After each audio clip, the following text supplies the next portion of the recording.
Call it. I'll look first for questions for Kathryn. I'm Steve, of course. I'm up here because I'm an honorary fellow, not an honourable fellow. Are there any particular questions for Kathryn? If I ask questions, they're going to be really techy and complicated and not very interesting. Kathryn, this is a slightly side issue, but what are the prospects of the authority still being here in another year's time? Look, thanks for the question. The authority's existence is a matter for Parliament.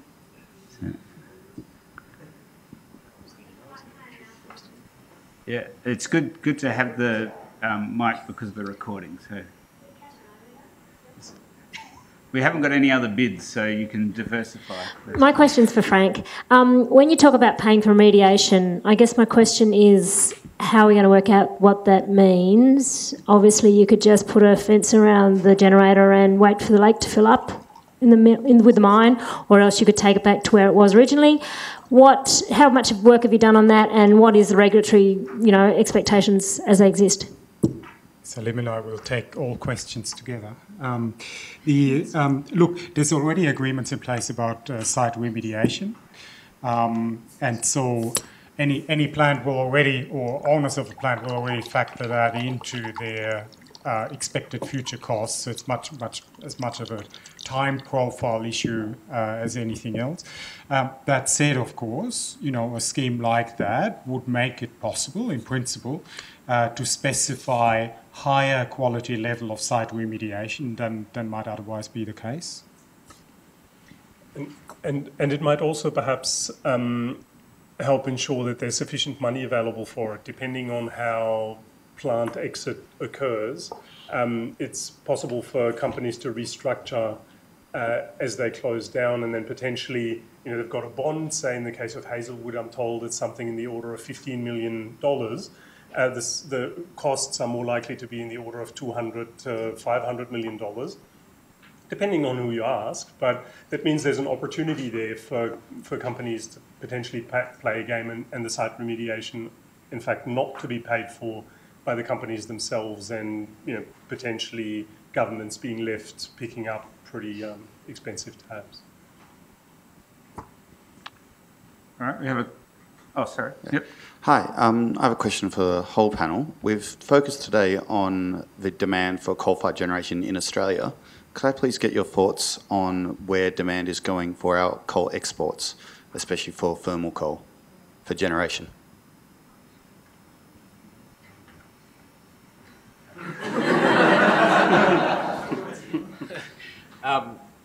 I just, given the looks, I thought someone has to volunteer, so I'll volunteer.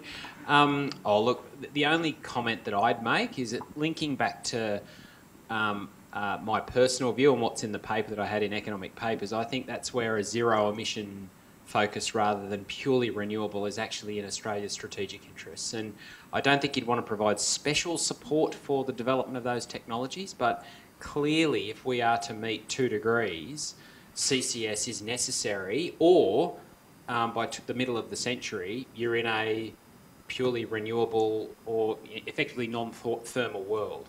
So given the large exposure Australia has in its current export, I guess the structure of its current exports, that's why I put forward that particular view. This is really a question for our colleague Ian Cronshaw here at ANU, who does a lot of the coal work for the IEA in the World Energy Outlook. So he had to leave early, though. The only other observation to contribute is perhaps that the thermal coal price is right down, and in fact right down to levels where it was perhaps 15 years ago or so, at levels that make many of the existing mines unprofitable, and so that has obvious implications for the expansion of mining. All right, there's a question up the back, and then we're over to... Annie Nyo from the South Australian Government.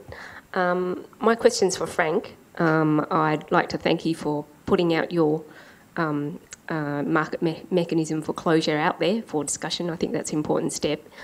I was wondering, when you spoke about further work to be done on your mechanism, I was wondering whether you had given some thought to what the impact is on forward market contracts.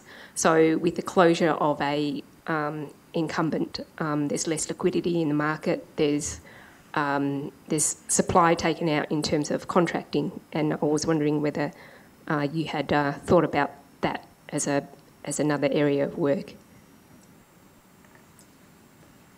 I mean, clearly that's one of the very many empirical issues that any player seriously investigating a proposal like that or similar proposals would want to get their head around and would want to get quantitative estimates on. So in principle, of course, taking out a power station will increase wholesale prices, at least at some times of the day, and these effects can be regionally pronounced as well. Just one thing perhaps to highlight, our paper does start from the presumption that one plant at least will be exiting anyway. It's just a question of whether it's a black coal-fired plant or a brown coal-fired plant, and so you'd get price uplift effects of some form, perhaps quite similar effects in any case. If I can just quickly add to that, the contracting space is very big. So this electricity market, maybe say 5 to 10% of the electricity gets sold on the spot market, and the rest is contracted. So yes, if you're going to see any uplift in the market, you would see changes to the forward contract prices as well. One of the ideas with this proposal is to get the generators themselves to put a price on that. Right? How much is it worth? It's true that if you're trying to work out what impact does it have on consumers, you would have to do some work in that space, and it's fairly detailed work that we haven't had a chance to do. I had a question, a clear question for Tim, but then an unformed question for Tim. The first one is around a lot of the things that have been underpinning today of assumptions that everyone makes about the current political environment that we're in, and what's possible and what's not possible. I'm curious, given you're operating with industry all the time, how you feel the industry would respond publicly to an announcement from the government along the lines of what Salim and Frank proposed, and or a longer term policy. Because there's often an assumption that if government announces anything like regulation or something like this, that industry will squeal. Putting aside the community concerns, I'm interested in your views on the industry's reaction. The second one is we've often hear about policy uncertainty being a key barrier, and you talked about it in your paper. But does policy certainty mean policy at any cost, or any policy in the absence of anything else? Because is there a risk that we get a policy that looks certain, but in reality isn't, which leaves us in the situation we are in a few years' time?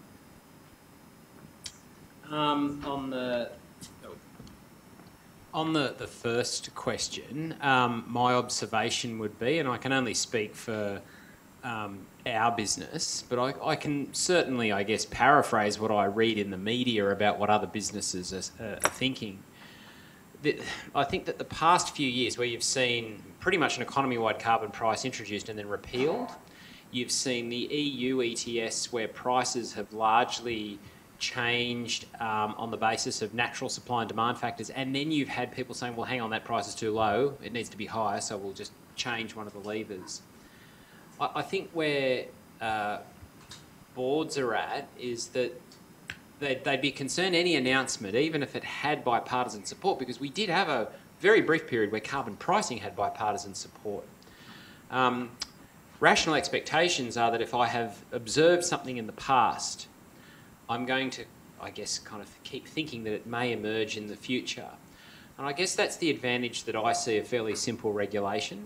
And it's strange having an economist to talk about that. But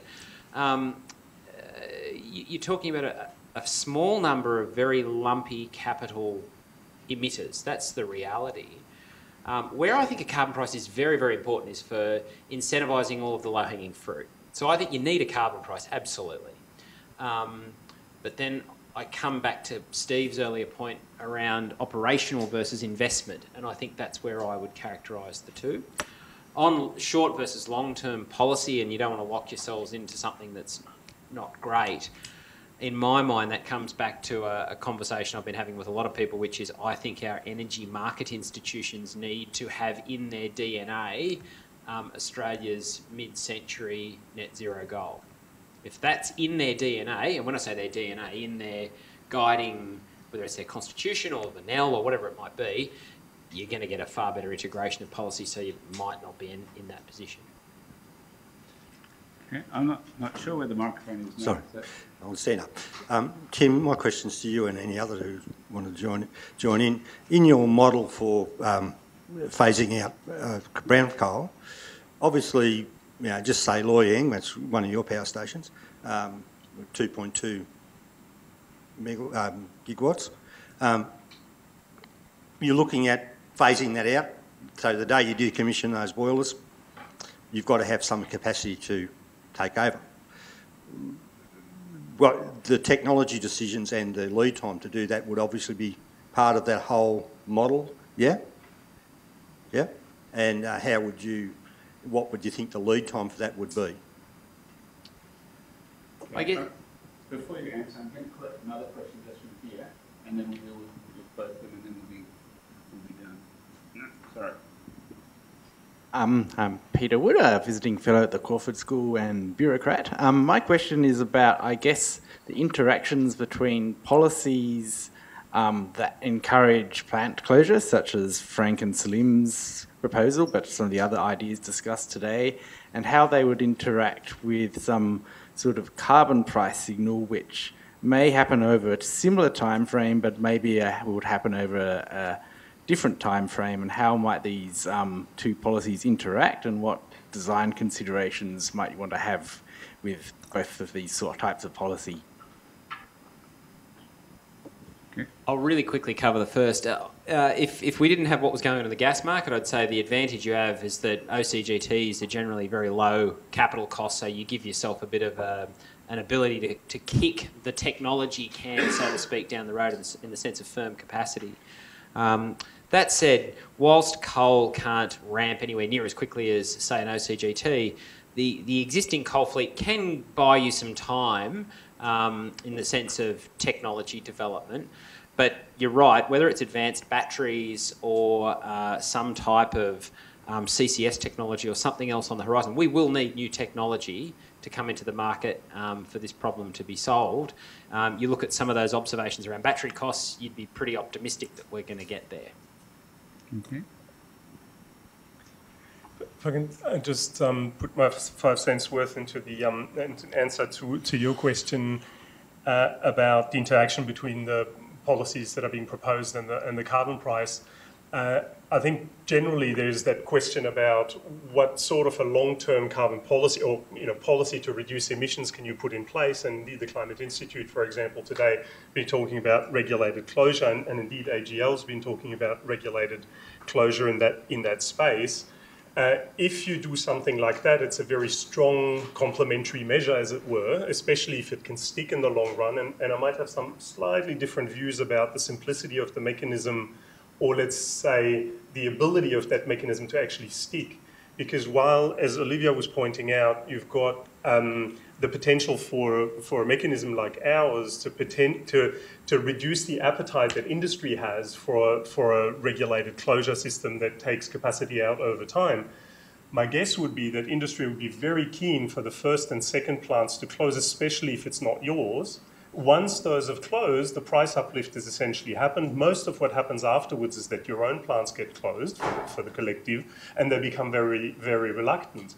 Given the ability of governments to flip-flop, that means you've got a very strong opportunity to go in there hard and say, yes, we want this closure, to 2050, it's all looking great. And then as you start getting the closures, essentially people start talking about pulling the plug. And so, there's some dangers there. But so our proposal, to some extent, the idea is to not preclude longer-term efficient policy, whatever that might be. And if, we've been thinking about it, although we haven't had any solutions yet you're likely to see something that's more along the lines of the safeguards mechanism or something like that, with some kind of trading of permits in there as you try to reduce emissions. So that gives you a shadow price of carbon. So yeah, my answer to that would be, you need to design your policy to be to allow an efficient policy to come through in the long run. And importantly, as Steve was pointing out, it has to be something that is likely to stick. All right, Frank, we have 80 seconds before our pledge for closure. Kathryn and I will share the 80 seconds. Yeah, 40 seconds each. So the economically desirable longer-term outcome is a price on carbon, a predictable one, and one that is the main instrument of climate policy.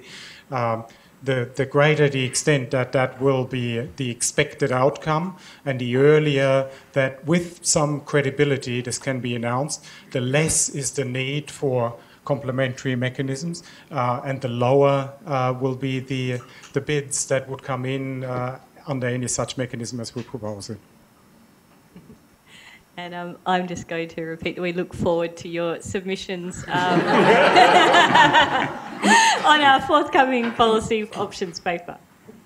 So that's very nice because it's bringing us back to graduate students and putting your homework in on time.